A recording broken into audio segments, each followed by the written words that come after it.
Well, the presidential campaign has also included some of the most extreme anti-media talk ever from a candidate. Donald Trump has accused us, the media, of being crooked and plotting against him. His vitriol is contagious. Last Thursday, I interviewed Malik Obama on the day. Malik Obama, as you may know, the half-brother of U.S. President Barack Obama. His open opposition to the president and his fervent support of Donald Trump have made him calls celeb among the alt-right. Well, Mr. Obama agreed to the topics and the length of the talk. And when the time ran out, I thanked him and I apologized to our audience for the less than perfect sound that we had at the end of the talk. Mr. Obama, it seems, did not hear me say goodbye. Now, after the program, he tweeted this. I just did a show with Deutsche Welle TV. They tried to drive the narrative. They cut me off because I speak my mind, no goodbyes. And he then followed up with an allegation, as you see, corrupt media. Well, I replied with a clip of the interview for him to see, and I tweeted, Mr. Obama, you were not cut off. Unfortunately, we ran out of time, as you can see here. Well, so far, Mr. Obama has not responded. No acknowledgement and no retraction from him either.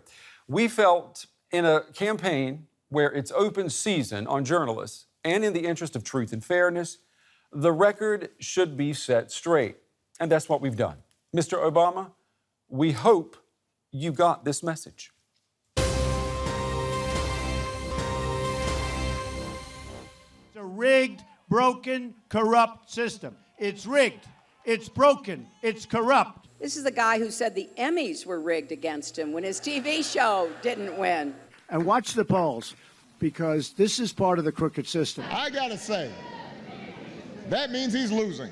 They even want to try to rig the election at the polling booths. Be careful with your votes and watch your votes. Understand that they are trying to get you to stay home. Talking about how we should just cancel the election and make him president. No matter how hard fought a campaign is, that at the end of the campaign, that the loser concedes to the winner. I will tell you at the time. I'll keep you in suspense. We are definitely in suspense. And you know, it's not only the media who Donald Trump claims is rigged. He has not backed down from his claims that the election is also rigged. Our social media guru is with us now, Carl Nassman. He's here at the big table. Carl, tell me more. Yeah, well, we saw the claims. I mean, what more is there to say, exactly. right? It's Break all the rigged. suspicion. It's all rigged. The election is rigged. The media is rigged. The polls are rigged. And, you know, he's been saying this at these rallies. He's been saying it on TV. But the foundation for this myth that the election is rigged has been laid on social media, actually, going back months. And we know that by looking at his Twitter account, because he's been using this word rigged a lot. In fact, take a look. We're going to scroll through his account here. We looked, and it turns out he's used the word rigged 34 times in the past 6 months. That goes all the way back to April. He said the Republican primary was rigged, the Democratic primary was rigged, and now the general election is also rigged. And he's blaming just about everyone for this. Here in this tweet, he blames the media. He says the election is being rigged by the media in a coordinated effort with the Clinton campaign by putting stories that never happened into the news. He also blamed the GOP leadership. Of course, there's large-scale voter fraud happening on and before Election Day. Why do Republican leaders deny what is going on? So naive. And when he ran out of people to blame, Brent, he blamed everyone. There it is. The system is rigged. So, look, I mean, some people say maybe he's just protecting his ego. He's not a very good loser. He likes to win, right? That's true.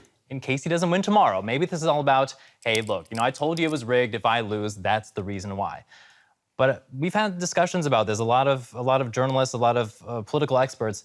This is dangerous talk as well. I mean, we know that there's no evidence of the system being rigged, no evidence of polls being rigged. So people do start to believe this, and that's a dangerous thing. And it begs the question, I mean, is it working for Trump? We know he's down in the polls.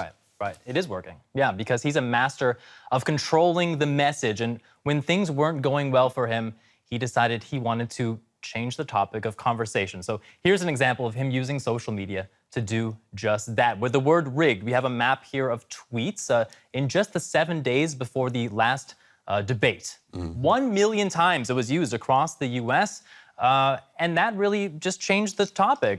People weren't talking then about his drop in the polls at the time or his sexual misconduct. And look at this. According to a recent poll by the news website Politico, 73% of Republicans believe that the election could be stolen, 17% of Democrats. And of course, who's following him on Twitter? It's mostly Republicans, right?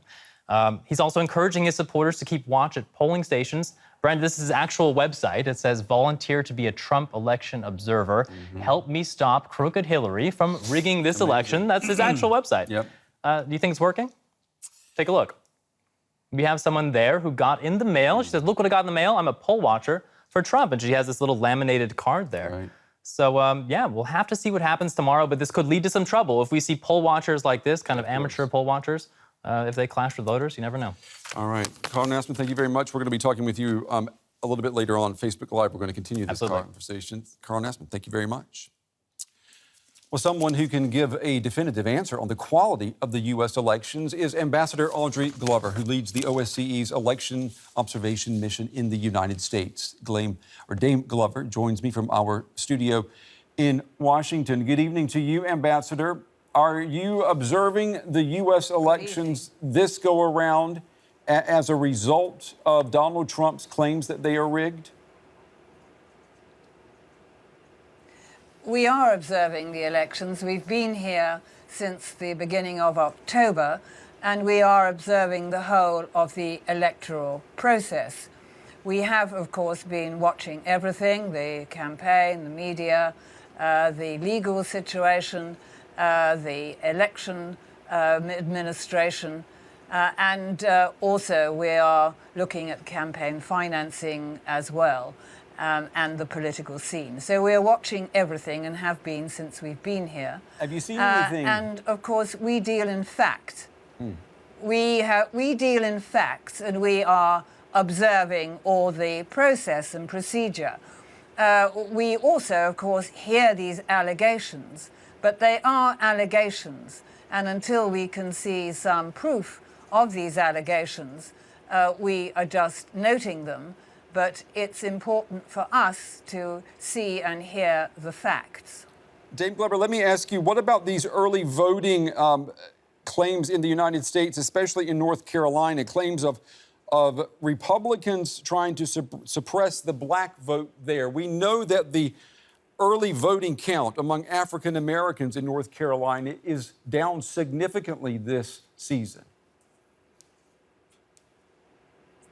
Well, we have, of course, been watching closely voter registration, and we will have to see what happens tomorrow, and then we'll be able to make an assessment as to what actually has been going on. We are very conscious that there has been quite a lot of legislation and also cases being brought before the courts in relation to the effect of the Shelby County case. So we are watching that really quite closely. Voting in the United States is very decentralized. I mean that's an important point for our viewers to know. Every state basically has its own electoral system. Aren't you really observing almost 50 mini countries at once when you observe a national U.S. election? Yes, you're right. We've been saying that quite a lot recently because, as you so rightly say, every state, even every county, has its own law. And we have been watching very carefully what's been going on, but we've also been making a lot of inquiries as to where our teams can go and observe and where they can't, because we certainly don't want to cause any problems and create any trouble locally.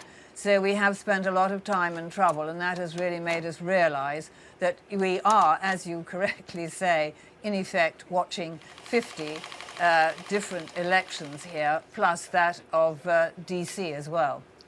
We know that you're going to give a preliminary report on Wednesday, the day after voting. Can you tell us now what to expect? Well, I think we actually ought to wait until we've had Election Day, don't you? Because quite a lot could happen in the course of tomorrow. And I think it's rather important that we get the full picture rather than try and take a little snapshot of it now before the Election Day. we have been here, as I said, for some time so that we can get the full picture. And of course, Election Day is a very large part of that picture. So we need to have that first, I think, before we can really assess properly. Well, Ambassador Glover, we will certainly be anticipating highly your report when it comes out on Wednesday. We wish you all the best, too, with your mission. Ambassador Audrey Glover with the OSCE Thank you very Election much. Observation Mission in the U.S. Ambassador, thank you very much.